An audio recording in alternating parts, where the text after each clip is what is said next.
Hello viewers, স্বাগতম WordPress theme development টিউটোরিয়ালের আরও একটি এপিসোডে। আমি মেহেদি হাসান পলাশ।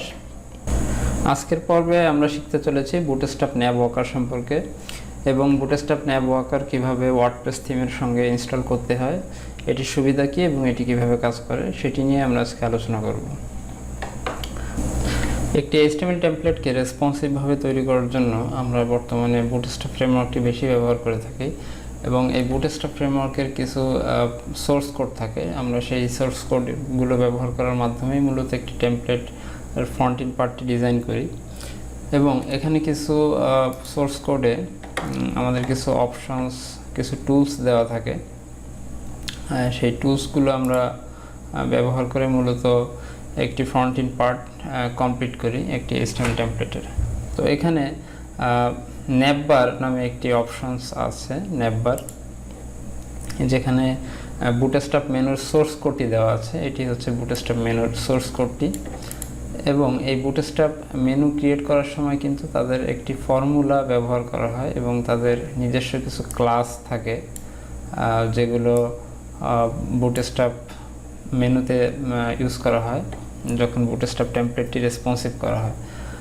কিন্তু ওয়ার্ডপ্রেসে সাধারণত যখন কোনো মেনুকে কল করা হয় সেক্ষেত্রে কিন্তু ওয়ার্ডপ্রেসের যে বেসিক সিস্টেম এবং বেসিক যে ক্লাসগুলো সেগুলোই কিন্তু ইউজ করা যায়, কিন্তু বুটস্ট্র্যাপের এই ক্লাসগুলো এবং বুটস্ট্র্যাপ মেনুর যে প্যাটার্ন, এই প্যাটার্নটি কিন্তু সেখানে আসে না। তো এটির জন্য বুটস্ট্র্যাপ ন্যাভওয়াকার নামে যে ফাংশনটি আছে সেই ফাংশনটি সহায়তা করে এবং এই ফাংশনটির ভেতরে সব ধরনের বুটস্ট্র্যাপের ক্লাসগুলো সুন্দরভাবে এখানে দেওয়া আছে এবং আমরা চাইলে সেখানে আমাদের নিজস্ব কাস্টম যে ক্লাস সেগুলো ব্যবহার করতে পারবো এবং এটি বুটস্ট্র্যাপের সঙ্গে রেসপন্সিভও হবে, যে কারণে বুটস্ট্র্যাপ ন্যাভওয়াকারটি ওয়ার্ডপ্রেসে ব্যবহার করা হয়। তো আমরা একটু বুটস্ট্র্যাপ ন্যাভওয়াকারের যে ফাইলটি আছে সেই ফাইলটি একটু ডাউনলোড করে আসি গুগল থেকে। এখানে একটু লিখি বুটস্ট্র্যাপ ন্যাভওয়াকার এবং গিটহাবে বুটস্ট্র্যাপ ন্যাভওয়াকারের একটি ফাইল এখানে দেওয়া আছে, bootstrap class wp bootstrap navwalker.php। এই ফাইলটি আমরা চাইলে এই ফাইলটি ডাউনলোড করে নিতে পারি অথবা এখান থেকে কপি করেও নিতে পারি।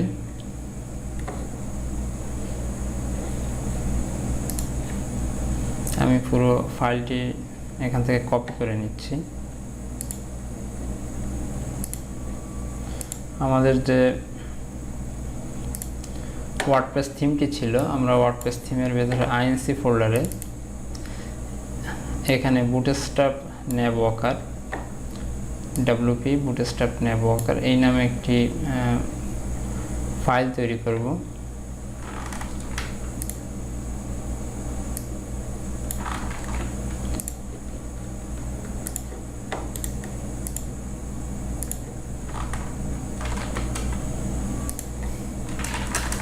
bootstrap navwalker.php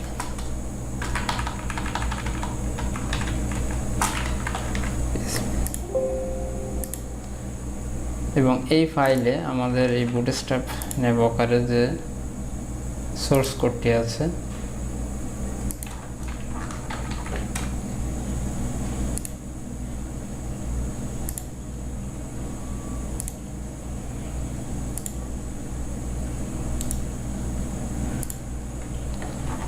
এখানে আমরা কপি করে রাখবো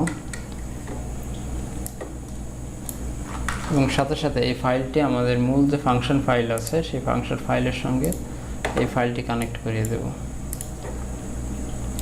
functions.php। এখানে আমরা require get template directory clone INC এবং এখানে ফাইলের নামটি দিব। অবশ্যই খেয়াল রাখতে হবে ফাইলের নামটি দেওয়ার সময় যেন ফাইলের নামটি কোনো স্পেলিং মিস্টেক না থাকে।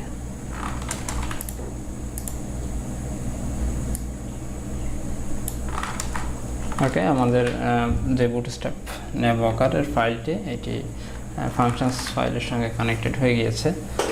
এখন আমরা এই বুটস্ট্র্যাপ ন্যাভওয়াকারটি ব্যবহার করব। এখন আমরা বুটস্ট্র্যাপ ন্যাভওয়ার্কারটি আসলে কোথায় ব্যবহার করব। আমরা গত এপিসোডে কিভাবে একটি মেনুকে ডাইনামিক করতে হয় সেটি দেখেছিলাম। আমাদের যে নিউজ পেপারের সাইটটি আমরা করছিলাম সেই সাইটের কিভাবে এই মেনুকে ডাইনামিক করতে হয় সেটি দেখেছিলাম। আমরা একটু এর যে অ্যাডমিন প্যানেলটিতে একটু লগ ইন করি।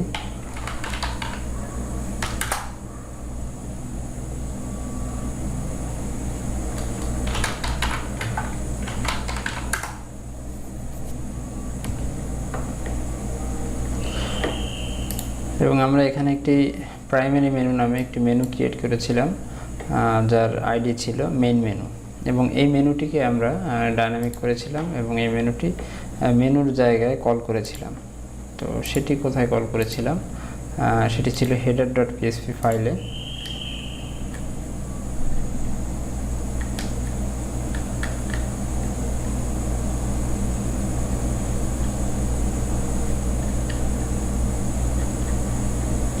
header.php ফাইলের এখানে আমরা মেনুটি মূলত ইউজ করেছিলাম বা মেনুটি কল করেছিলাম wp nav মেনু নামে। তো আমরা এই জায়গাতে আমরা বুটস্ট্র্যাপের যে মেনুটি আছে সেটি এখানে আসলে কল করব, এবং সেটি কিভাবে ইউজ করতে হয়, একইভাবে ইউজ করতে হয়। এখানে কয়েকটি প্যারামিটারের ব্যবহার বেশি করতে হয় বুটস্ট্র্যাপ ন্যাভওয়ার্কারের জন্য। সেটি কিন্তু আমাদের যে GitHub, অর্থাৎ আমরা যেখান থেকে আমাদের ফাইলটি ডাউনলোড করেছিলাম GitHub, সেখানে কিন্তু খুব সহজভাবে ইনস্ট্রাকশনটি দেওয়া আছে কিভাবে একটি মেনু রেজিস্টার করতে হয়, এবং ইউজের এখানে বলা আছে কিভাবে wp nav মেনু এটি ইউজ করতে হয়। এখানে সোর্স কোডটিও দেওয়া আছে। তো আমরা এই সোর্স কোডটি কপি করি এবং আমাদের পূর্বে যে মেনুর যে জায়গাটি ছিল সেইখানে পেস্ট করি।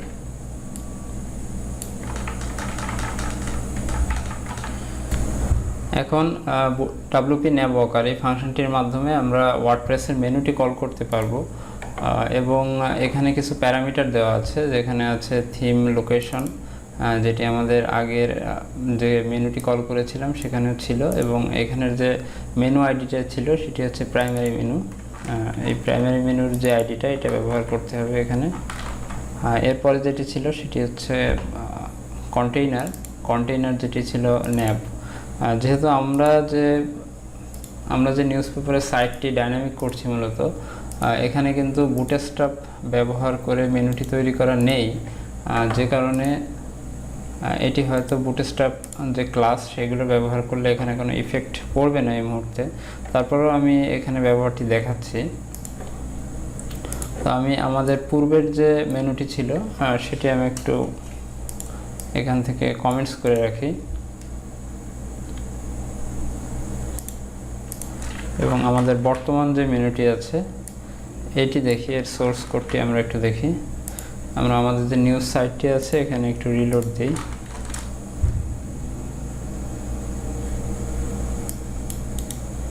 আমাদের মেনুটি এই মুহূর্তে এখানে কিন্তু দেখা যাচ্ছে না। আমরা একটু ইন্সপেক্ট এলিমেন্ট করে ভিউ সোর্স থেকে সোর্স কোডটি দেখে আসি।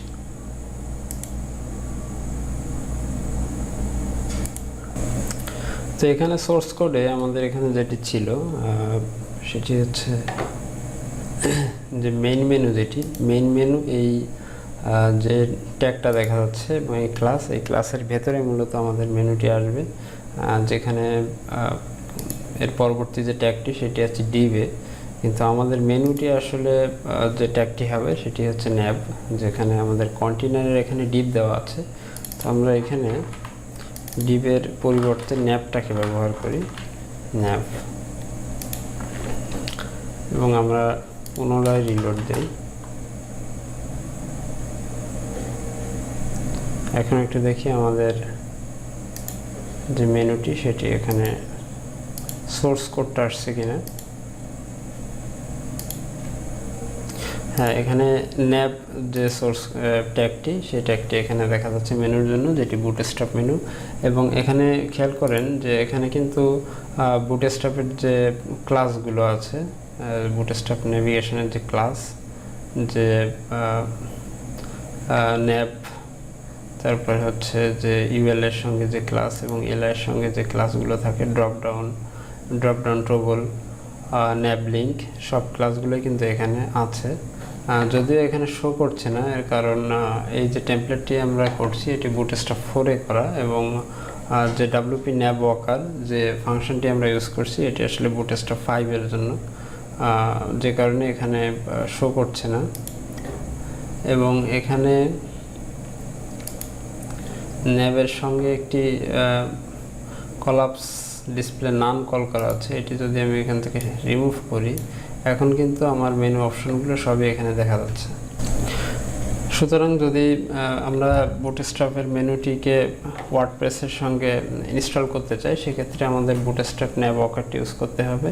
এবং বুটস্ট্র্যাপ ন্যাভওয়াকারের আরও কিছু সুবিধা আছে, সেটি হচ্ছে আমরা যদি কোনো মেগা মেনু তৈরি করতে চাই সেক্ষেত্রে কিন্তু আমাদের মেগা মেনুর জন্য যে ক্লাসগুলো সেগুলো বুটস্ট্র্যাপ ন্যাভওয়াকারের ভেতরে আমরা ব্যবহার করতে পারবো। এখন আমরা বুটস্ট্র্যাপ ন্যাভওয়াকার যে ফাংশনটি আছে সেই ফাংশনটির ভেতরে যদি আমরা নিজস্ব বা কাস্টম কোনো ক্লাস অ্যাড করতে চাই তো সেক্ষেত্রে আমরা এখানেই অ্যাড করে দিতে পারবো। এখানে দেখেন ড্রপডাউন নামে যে ক্লাসটি আছে এটি মূলত কোনো ড্রপডাউন মেনু যদি হয় তার এলআইতে এই ক্লাসটি অ্যাড হয়। আমরা যদি ড্রপডাউনের পরিবর্তে অন্য কোনো ক্লাস ব্যবহার করতে যাই তো এখানে আমরা সেটি রিপ্লেস করে দিতে পারি, অথবা যদি আমরা এক্সট্রা কোনো ক্লাস ড্রপডাউনের সঙ্গে অ্যাড করার প্রয়োজন হয় সেক্ষেত্রে আমরা ক্লাস যে অ্যারেটি আছে ক্লাস এটি একটি ভেরিয়েবলটি একটি অ্যারের মাধ্যমে অ্যাসাইন করা ক্লাসেস,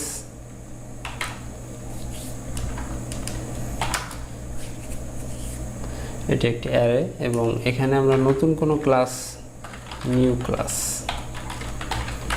নতুন কোনো ক্লাস যদি এখানে অ্যাড করি সেক্ষেত্রে যে ড্রপডাউন থাকবে তার সঙ্গে কিন্তু নিউ ক্লাস এই ক্লাসটি অ্যাড হবে।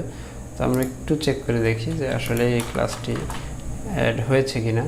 আমাদের নিউজ প্রথমটাতেই একটি ড্রপডাউন ছিল,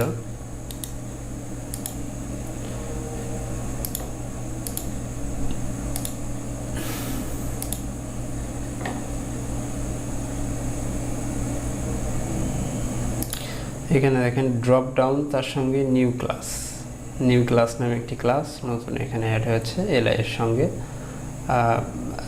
যেটি বুটস্ট্র্যাপ ন্যাভওয়াকার যে ফাংশনটি আছে সেই ফাংশনে আমরা কাস্টমভাবে এডিট করার মাধ্যমে অ্যাড করে দিয়েছি।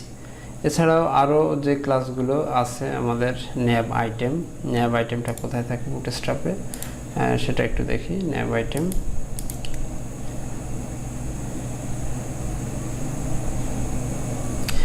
আইটেম যেটি সাধারণ যে এলআইগুলো যেখানে আসলে ড্রপডাউন নেই সেখানে কিন্তু ন্যাব আইটেম বা এলআই এর সঙ্গে ন্যাব আইটেমটি থাকে। আমরা যদি সেখানেও কোনো এক্সট্রা ক্লাস দিতে চাই তো আমরা এখানে দিতে পারি, ন্যাব আইটেম এর সঙ্গে কোনো ক্লাস দিতে পারবো।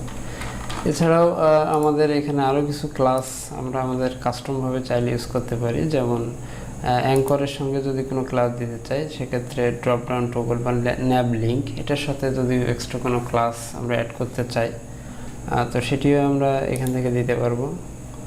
আমরা ন্যাব লিঙ্কটা কোথায় আছে এটা একটু ফাইন্ড আউট করার চেষ্টা করি। এখানে আছে ক্লাস আছে ন্যাব লিঙ্ক, যেখানে অ্যাট্রিবিউটের সঙ্গে দেওয়া আছে ক্লাস অ্যাট্রিবিউট ন্যাব লিঙ্ক। যদি আমরা ন্যাব লিঙ্কের সঙ্গে যদি নতুন কোনো এক্সট্রা আমাদের নিজস্ব কোনো ক্লাস অ্যাড করতে চাই তো এটার সঙ্গে আমরা অ্যাড করে দিতে পারবো। একটু রিলোড দেই, ইন্সপেক্ট এলিমেন্ট করে একটু চেক করে দেখি যে এখানে কোনো নতুন ক্লাস অ্যাড হয়েছে কিনা। এখানে ন্যাব নিউ লিঙ্ক অর্থাৎ ক্লাসটি কিন্তু এখানে রিপ্লেস হয়ে গিয়েছে যেটা দেখা যাচ্ছে। আচ্ছা, সেক্ষেত্রে আমাদের যদি দুইটা ক্লাস দিতে হয়, এটা যেহেতু সরাসরি একটি অ্যারে অ্যাসাইন করা,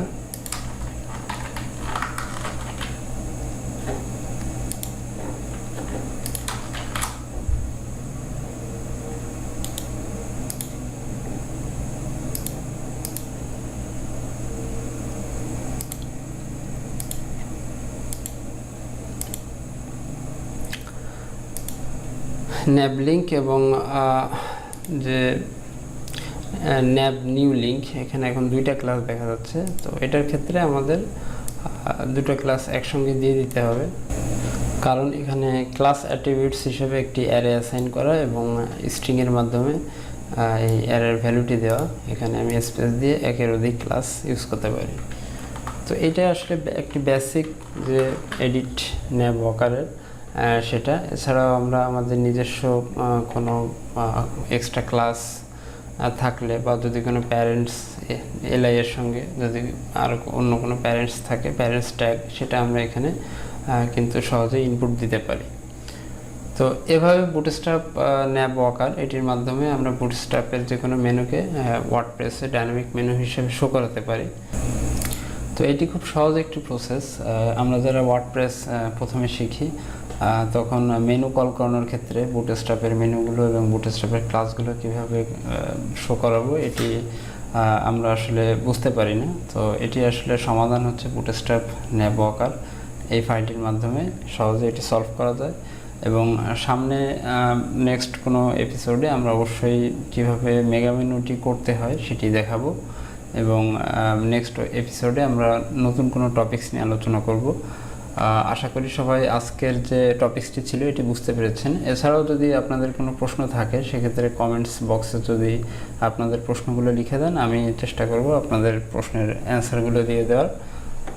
পরবর্তী টিউটোরিয়ালে আমি ওয়ার্ডপ্রেস থিম ডেভেলপমেন্টের পরবর্তী যে টপিকসটি আছে সেটি নিয়ে আলোচনা করব। সেটি দেখার আমন্ত্রণ জানিয়ে আজকের যে টিউটোরিয়ালটি এখানে শেষ করছি। সবাই ভালো থাকবেন। আল্লাহ হাফেজ।